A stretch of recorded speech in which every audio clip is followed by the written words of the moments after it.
کئی ایسے لوگ ہیں جن کے گھروں میں بیٹیاں ہونے سے آج وہ اپنی بیویوں کو طلاق دے رہے ہیں۔ سسرالی ظلم میں اتنا اضافہ ہو گیا کہ وہ بیوی کی حیثیت نہیں رکھتی، بہو کی حیثیت نہیں رکھتی، بلکہ اسے نوکرانی کی طرح دیکھا جا رہا، اس کا استعمال اس طرح ہو رہا۔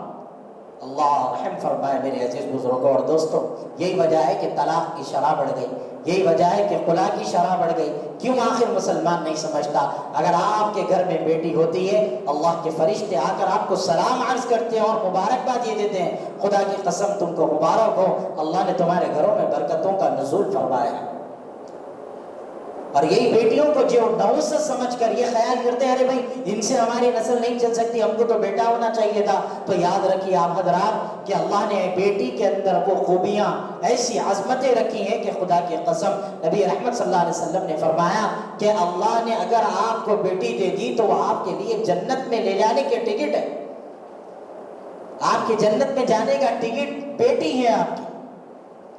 آقا صلی اللہ علیہ وسلم نے ایک مرتبہ فرمایا اگر اللہ نے کسی کو 3 بیٹیاں عطا فرمائی، اگر وہ ان کی صحیح دیکھ بھال، ان کی تربیت کرے، اس کی ضرورتوں کو پورا کرے اور اس کا نکاح کر دے تو اللہ تبارک و تعالی اس کے حق میں جنت کا فیصلہ فرماتے ہیں۔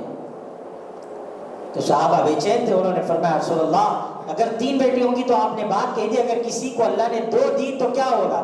آقا نے فرمایا اس کے لیے بھی جنت۔ تو پھر جن کو 1 ہوگی وہ کیا کریں؟ آقا نے فرمایا ان کے لیے بھی جنت۔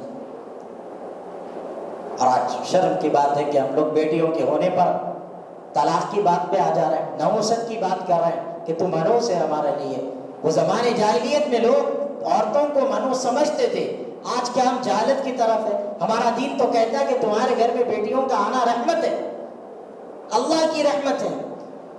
اپنی زندگی میں تو کوئی ایسا کام ہے نہیں جو رحمتوں والا ہو، آج تو رحمت کو بھی منحوس بول رہا ہے، تو اب کیا ہوگا بتائیے؟ میرے عزیزوں، یہ ذہن، یہ گمان ہمیں ختم کرنا ہے۔ اگر کوئی ایسا کہتا ہے ان کو سمجھانا چاہیے کہ اگر آپ اللہ کی دی ہوئی نعمت پر ناشکری کرتے ہیں، یہ کہتے ہیں یہ نہیں ہونا تھا، وہ ہونا تھا، تو یاد رکھیے آپ اللہ سے جنگ کر رہے ہیں، آپ اللہ کے سامنے کھڑے ہو گئے، اور آپ کی کیا حیثیت ہے اللہ تبارک و تعالیٰ کے سامنے؟ اس لیے ہماری زندگیوں کے اندر بے برکتی چل رہی کہ ہمارے ذہن پاک نہیں ہے، ہمارے ذہنوں میں گندگی بسی ہوئی ہے، ہمارا ایمان اللہ پر نہیں ہے۔ اللہ نے فرمایا والقدر خیرہ وشرہ من اللہ تعالیٰ کہ تیری تقدیر کا مالک میں ہوں، خیر دینا ہے میرے ہاتھ میں اور یہ شر دینا ہے میرے ہاتھ میں، اچھا ہو برا ہو کون کرنے والا؟ سوائے اللہ کے کوئی اور نہیں ہے۔ والقدر خیرہ، ہر خیر اللہ کے پاس ہے، ہر شر اللہ کے پاس ہے، جسے چاہے جو چاہے دے دے، ہمارا کام قبول کرنے کے سوا کچھ بھی نہیں۔